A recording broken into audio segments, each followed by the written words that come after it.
Hello, everybody. Welcome back to Unslaved. We're talking about Dark Mother Divine today, and we're going to be opening up with a quote from Sigmund Freud, where he says, I cannot escape the notion that for woman, the level of what is ethically normal is different from what it is in man. We must not allow ourselves to be deflected from such conclusions by the denials of the feminists, who are anxious to force us to regard the two sexes as completely equal in position and worth. Yep. So There he you go. was, yeah, thanks for reading that. He had a lot of things to say.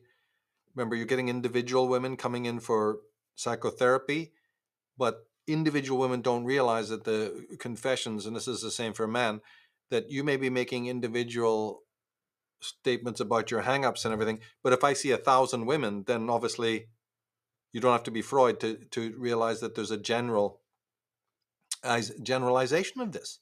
And so you're able to then, get a sort of a scheme together of traits. And he noticed that there were these ethical differences, and that also then the feminists are hidebound to try and change that fact. But see, these are not controversial subjects. Anything that I do on this subject is not controversial. These are interests, just as they would be with botany or astronomy or STEM theory or whatever.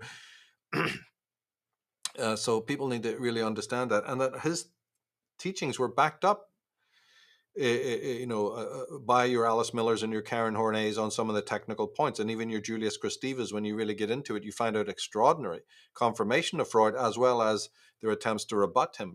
We've gone through all of that in different shows, and I'll put the links below there.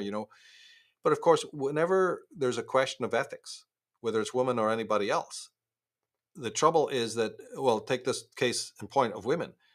Um, Men are going to be complicit in that. So it's never restricted. Like a feminist will try to say that men have come up with this theory or the way they approach it, right, in order to debunk it.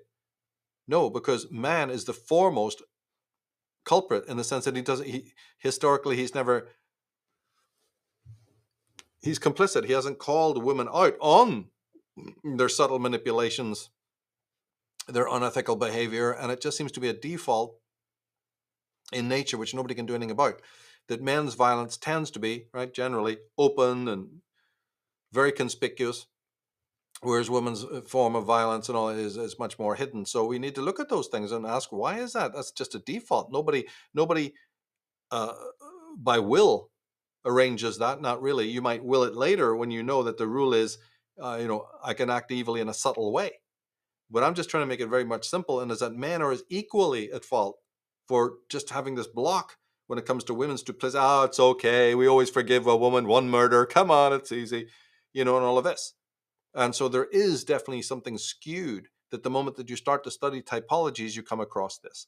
So it's not an accusation by any means of women. It is also showing that they've got away with this. Women might have changed years ago and become more ethical, and less subtle, and all of that. If man had pulled women on their many, many infractions, we have a whole criminal history of womankind that we're talking about. So uh, yeah, that these are observations, and as I say, they're not really that outlandish, and they're certainly not controversial. Now, in this program, I did something with Brendan Murphy recently. It was only an hour, so we covered some really good points here. Here we got a bit longer, so maybe we can delve into. But even then, I suggest people go read the article because there's so much to it, and it goes in different directions. And no one podcast could ever really do justice this. In fact, a whole series of things could never, because it's a vast subject that obviously needs a lot of time to probe into. Um, I just wanted to have two slides on archetypes. Can you go to the next one there? Maybe read that for me. Yeah, here you go. Notes on archetypes. An archetype relates to a stereotype. A physical mother maps over the preformed archetype. And then the archetype is basically an image and an image generator. Yeah, these are two important points, not just for this talk, but for life in general. Um, the relation. Well, there's a contrarium. Anybody want to notice another bloody contrarium? You've got the, as I say, this uh, uh, contrarium of, because it turns up so many places, it's almost hard to keep track of. But here it is again, right? In the idea of a stereotype and an archetype. Stereotype is what we experience every day. But clever people start to notice, well, I've seen that pattern before. Usually talking about behavior. Or I've seen people lie before, or I've seen people sacrifice themselves, for a cause before.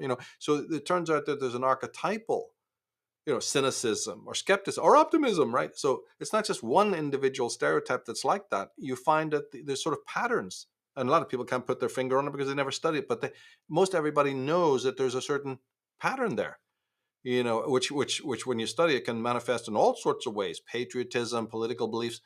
But there's a certain archetypal matrix to it that although we don't want to talk about determinism, that'll lead us in a wrong direction. But at the same time, there is only certain patterns of behavior wherever you go in the world, right? Actually, say there's 30 of them, say there's 300 of them, but whatever there are, they're fairly limited. You don't see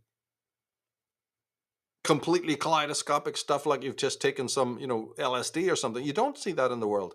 Everybody generally can be put into certain categories. The tarot puts them into 12 or 36, or the Enneagram, and then you've got what the Myers-Briggs and all.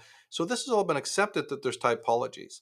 But the thing I just want to make clear, because otherwise it might be difficult for people to understand, is that any stereotypical pattern must be thought of historically as well, because an archetype is nothing but the story of history. Very, very non-metaphysical, it's just a phylogenetic inheritance.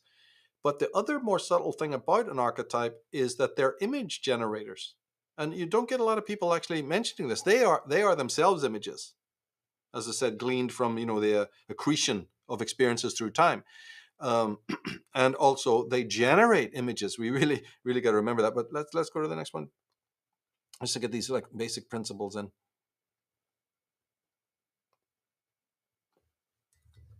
So there's a couple notes here. Archetypes are mediators, and the anima and animus stand on the lineman between conscious and unconscious hemispheres, and they act as bridges.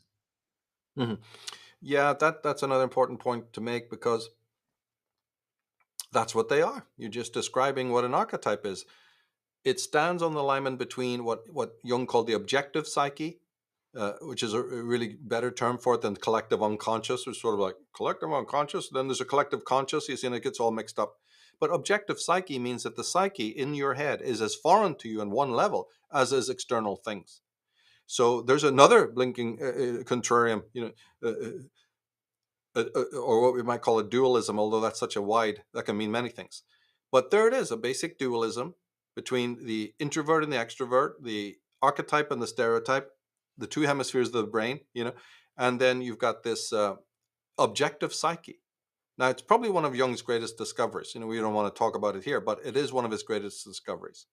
And in fact, he goes so far as to say that without it, if you didn't have this objective fissure, the fissure between the objective psyche that's within you, but not, it's in you. So to that degree, it is subjective, but that's not the way to explain it. It is something foreign to you. If you didn't have that feeling of ungraspableness, or this distancing from your own content, what appears to be your own content, you wouldn't recognize a world. So this has enormous, because that's foreign. So he's presuming that a subjective, concept of objectivity first exists within. You know this every night when you dream, right? That subjective content, for instance, to make it more simple. But this content of the unconscious is objective to us. So a great discovery. And he says, without that, a child wouldn't even grasp that there's this other objective reality, which is the world. So, extraordinary points we could stop and get into. Yeah, We that's just very don't have the interesting. time. What's next? Yeah. Yeah. Yeah. Oh, well, No, go this to is the just next slide. It's highlighting, just what I said. Yeah. yeah, the objective So, psyche, right? Yeah. yeah. Needs to be remembered, right? That you have this within you, and it's something sort of within reach, but at the same time out of reach. Uh, and it means that, oh, well, because of it, you see, it compromises some ego security, because the ego, obviously, and the superego want complete dominion over everything. And it's a great source of anxiety and stress. We'll be talking about anxiety in a minute. It's actually one primal source of anxiety when you realize you can't. No matter what you try to do, how you pump yourself up or whatever, even Right. to the level of mania. No, it's not going to happen. And also, this objective psyche, the last thing to say about it here is that it expanded Freud enormously. Now, Freud was an interesting man. He didn't accept the collective unconscious, but he toyed with the idea. In later work, you see him talking about these sort of primordial images and a kind of inheritance, from the past, conditioning, genetic conditioning, whatever. So he toyed with these ideas, but he didn't just accept it and implant it into his pratique, so to speak. Whereas Jung did. He believed in this objective psyche all the way, and in many ways beautifully expanded upon Freud, who can be very narrow in certain senses, still valuable, but sort of more narrow metaphysically. Uh, uh, yeah. So the threatening part to the psyche would be the impersonal nature of that. Same way we get threatened by the world. So these are two in the Jungian scheme. These would be, or just even say, the presence of the unconscious in both a Freudian and Jungian scheme is uncanny. It's something not under control, and that already breeds a kind of anxiety. Forget even the content of the unconscious; just the fact that there is an unconscious is already, breeds this kind of anxiety, which plays such an enormous role in our lives. We'll be getting to that uh, in a minute, but let's see what's next there. Okay, hang on. Yeah, go to the next one. Oh yeah, well there you are. See, Wilhelm Reich, yeah. anytime you talk about these two gentlemen, you've got to talk about Wilhelm Reich, because he turned the whole thing on its head. There's no id, there's no ego and superego in the way that Freud described. This is like kindergarten stuff. Great model and everything, but that's all it is, a model. When you want to make it into a true praxis, you've got to realize that these are conditions of the bodily structure. And this helps, of course, because any other contradictions of Freud, like Sartre and all, it's too mystical, too heady. Yeah, well, don't you hear of Wilhelm Reich?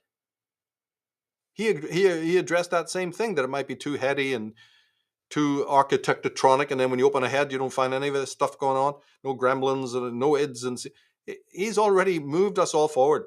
So some of these critics, I love what they're doing, because they have some, Thomas Zaz, all these people, they have meanings beyond what you would think in their critiques of, say, psychoanalysis. But at the same time, there's a certain unwarranted criticism, because Wilhelm Reich, you remember him?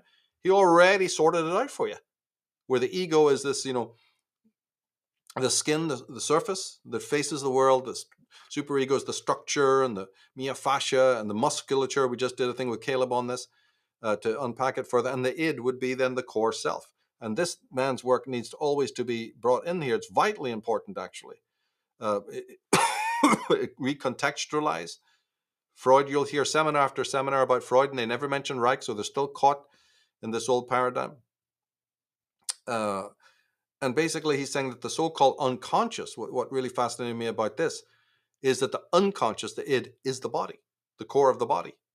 And I just call that shadow work. Now everybody's using that term, and I haven't a freaking clue how to make sense of it, right? The shadow is just one archetype, but the body is what we cast into shadow, right? We're here. And so the head casts the body into shadow. So there's a direct connection between Jung's shadow, the sense of the id in the Freudian term, and the Reichian. It grounds it all. And great healing in our world would follow if that simple principle. Well, you throw these guys in gulags, you know what I mean, and you cut their heads off and burn all their books. That's the real response everybody got. Well, and that's why in the past you've made reference to the fact that shadow work is really body work, right? Like Hmm. working with the body, understanding the body, the reverence for the body. And when you have people that are not doing that work, then you see ill health, right? You see them actually, there's a reaction to that, so that is very interesting when you think of the body as being the shadow or the subconscious, unconscious. That's incredible. It's vitally important. And he's like basically the originator. Probably before him was George Grodek. We could get into a lot of this stuff, and we could also get into how it's being cannibalized right now as well. There's some terrible stuff happening. Reich's work is being appropriated by every Tom, Dick, and Harry with no citation. It's awful. But see, it's going to, why I put him in also is because it's going to connect when we talk about certain types as we go. Um, the armored type, which would be Freud's compulsive types, normal psychology would call them compulsives. Yeah, but that armored type is the one that he would then describe in our world today that hates pleasure. We talked about this with Caleb last week, that all of this histrionical advertisement, look at me having fun, is all lies. It's just